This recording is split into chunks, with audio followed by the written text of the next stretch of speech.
You know the drill. We're back with another collaboration. Another collaboration? Yep, this time about things you should do when you're on a travel day. Is that what it's about? Yeah, right? Are you sure?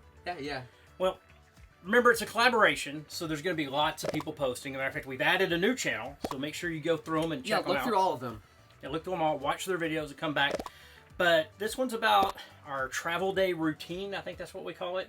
And, I normally just hook up and go. So that's it. We hook up and go. Thanks for coming by and watching. Hope you enjoyed it. But, yeah, seriously. Actually, I think we do have a few things we can give and talk about. But I'm not going to go through a big list. I feel like everybody's going to do that. Everybody does something a bit unique, you know? So why don't we just find 3 things that we think no one else will mention that you got to know. You have to know these 3 things. And as a bonus, if you stay to the end, I'm going to tell you how to get an amazing checklist that you can go through, and it will lead you through your camper. Now, it's designed for this camper, the 2445. I didn't make it. I'll tell you who did. But it's really detailed. It's a great list. So you got to stay to the end. Yeah, make sure to look at that one. Yeah. So, you want ready to go through? Yeah, let's go start with our first one. Our first one. All right. This is one I think I learned the hard way, and it was a little gross. Yeah, this one's a bit nasty. So if you're not the fan of hard, skip to this timestamp up here. Skip on through. Now, this is what I recommend you do before you pull out. You've already cleaned, you've buttoned up, you've done all the stuff on that checklist. This is something I recommend you do before you actually pull out your trailer. Turn off your water pump and flush your toilet one time. Now leave just enough water in the bottom. With the water coming through, there'll be enough water that you'll stop any kind of odors coming from the toilet, because you have to have some water in there, but not so much water that while you're driving down the road, splash around, swishes out of the toilet. You don't want to get in your RV and get wet socks and realize it's toilet water. That'd be a bit gross, wouldn't it? Gross. That's real gross.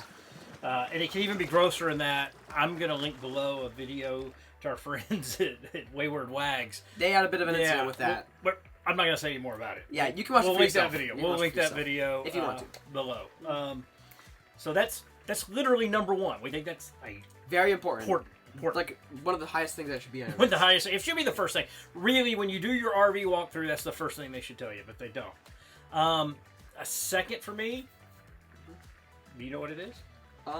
You don't know what it is. You don't know what it is. All right. This one's only going to apply to people who don't have instant hot water. These are people who have water tanks. One of the things that we always do, if we haven't been using the RV before we go on a trip, and the water's cold in the hot water tank, is turn it on and heat it up before you take off. Because it'll stay in that insulated tank and stay warm or hot all day long. And that way, if you stop and you wash your hands, you have hot water. That way, if you have to change a tire on the side of the road, you can take a hot shower. Yeah, so the hot water is very important. Yeah, you can always turn your propane on and heat your water, but just having it already hot and ready to go when you pull up and you've unhooked and you've gotten sweaty and nasty and you want to take a quick shower, having that ready, it's just real convenient. Yeah, it's like hot water is one of the most important things you can have on a moving day. Yeah. So I've never seen that on anyone's list. Never. Preheat your water before you take off. So that's 2 things.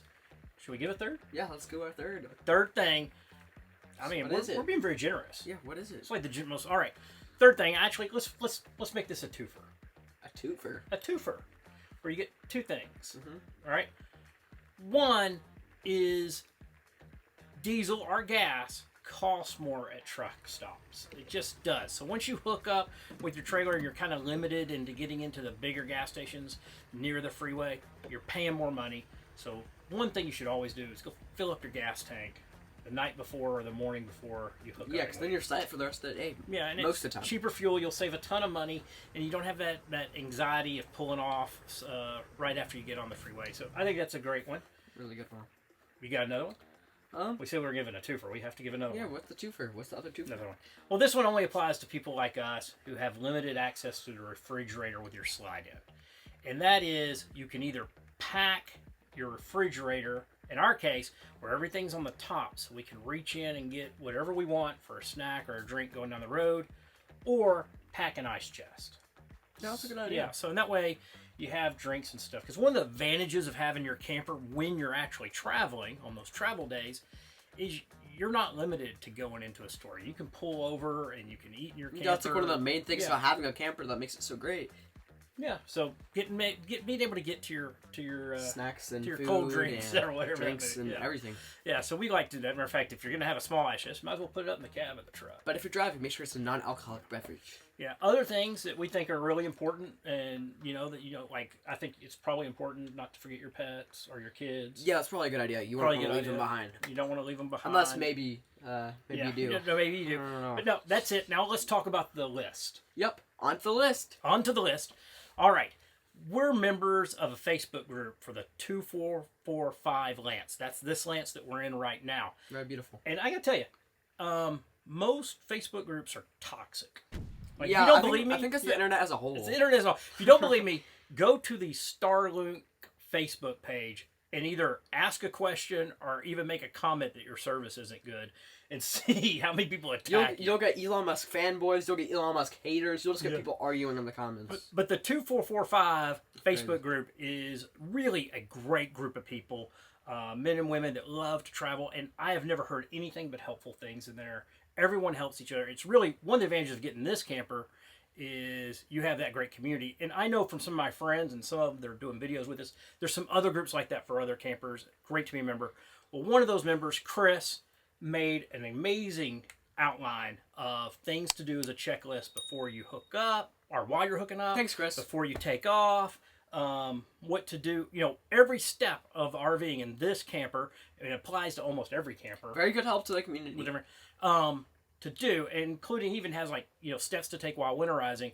Now, he does have the specifics as to this particular Lance trailer, but you could easily adapt this list to any of yours. So instead of creating our own checklist, I'm going to make that available by attaching it as a document at our Facebook page. So if you go to Tree Talker the Traveler Facebook, you can go there and we'll have that checklist. I promise you it'll be helpful. And thanks, Chris. I reached out to him and I said, could I use it? He just said, use it. So we'll do that. Thanks, Chris. I'll have Chris's information on there, and I think you'll really enjoy that. Now go watch everyone else's video. It'll be a lot longer than ours. And then tell them that you learned the 3 most important things from us. Thanks for watching. All right. Have a great rest of your day and RV hard. RV hard.